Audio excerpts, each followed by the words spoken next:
Hello YouTube fans, my name is Anthony J. Wise and welcome to my YouTube channel, Abundant Reality. And yes, this is my reality, and I had to put my sweater back on because here I'm experiencing all four seasons in the month of April, midday April. I think it's what, the 16th to 17th. One day it's raining and one day it's windy and the sun's out and it's like cold, and it's confusing around here. I've seen bears and elk, and well, the bears ones are you have to stay away. You have a certain place that you can put all your food in and stuff like that. But anyways, what I wanted to talk to you today about is how a lot of people perceive love to be what they give you or what they're grateful for or how they grew up in the past, or they did this when they were little so you could do that. Well, my philosophy is, and one thing I know that is a fact actually, is that tough love is not love. Just because somebody grew up a certain way, or black and white TVs, or peanut butter sandwiches, or cold hot dogs actually, or maybe just mayonnaise sandwich, no cheese, just bread, things like that. Well, just because they did it, that doesn't mean you have to do it. That doesn't mean that they have to make you do it because they survived, or each time they got sick maybe they had some type of, well, then it was like they called it tussin instead of robitussin and things like that, or they may had a drink of moonshine or something like that. Yeah, there's a river behind me instead of the lake, which I usually love walking across the lake and picking up sea glass and shells and things of that nature and watching the fishermen catch salmon and steelhead and things like that. But yeah, what I was saying is tough love is not love. One thing is the fact that when you really put obstacles in a person's way to navigate them to the way that you think they need to grow or whatnot, it's not loving them.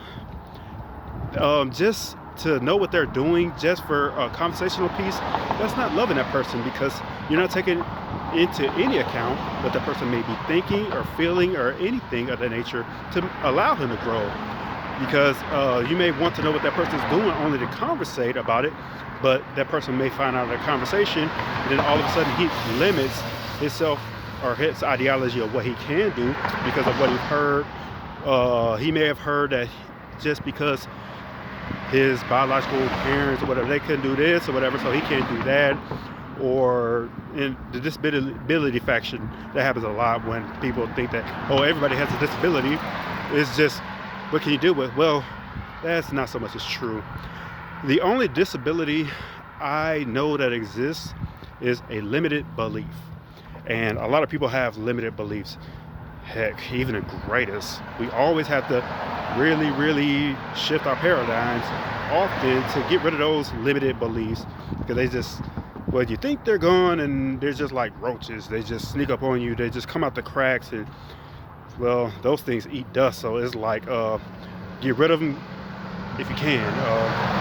They're invincible, so to speak. But there's so many reasons to explain how tough love is not a way to love someone. Even in relationships, a person may just get mad or irritated to get their way or whatnot, and they think that by lashing out is showing love, or that if you are narcissistic or jealous or envious in a way, that's showing love. But really it's not. A person may solicit that action from you, or they may even just be passive and submissive to it. But honestly, that person has feelings.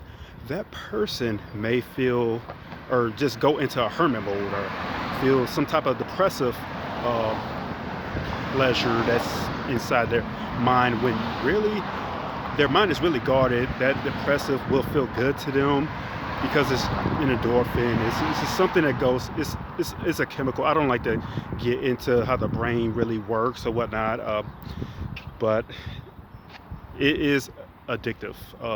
Drama, any type of relationship illness, or, well, we all know the alcohol, the drugs, and things like that. Those are addictions too. But emotional abuse is one of the largest addictions that's very misunderstood, and is one of the most closely related addictions to abuse. And with that being said, it's nice and lovely outside, and I don't want to speak negative about tough love because I love everything. I love being grateful. I say everything because I can find love in many things, and I'm a human, not a robot. So of course I do have feelings, but the thing is, you do not live in those feelings. If they're negative, well, it's a great thing to feel it and release it right in there, not feel it for years and then release it when you get to the next relationship or the next situation. Well, this is reality, and we're abundant thinkers, so we experience a lot of cognitive dissonance in certain situations when you're like, oh, why did it happen to me and it shouldn't? Well, it happened to you because maybe it's what you needed to grow. Maybe it's part of your paradigm shift, and maybe it's part of the structure to strengthen you, just like how steel makes steel. It takes steel to sharpen steel a lot of times, to sharpen a sword. But I want to wish you a blessed day and have a happy Sunday. And please like, subscribe, share my channel, and if you like, just send me an email at Anthony Watts 27 mail, or no, Anthony Watts, Anthony Watts 27 mail at gmail.com, or just go to my website at anthonyjwattsthrive.com, which you will also find my email, my cell phone number. If I don't answer, leave a message and just ask me anything, or we could chat, or you can read my biography on there. And if a question pops up or anything, well, feel free to ask. There is no right or wrong answer, and trust me, I'm very non-judgmental because there is nothing to judge. Actually, you can only be yourself. But thank you, and have a blessed day. Bye.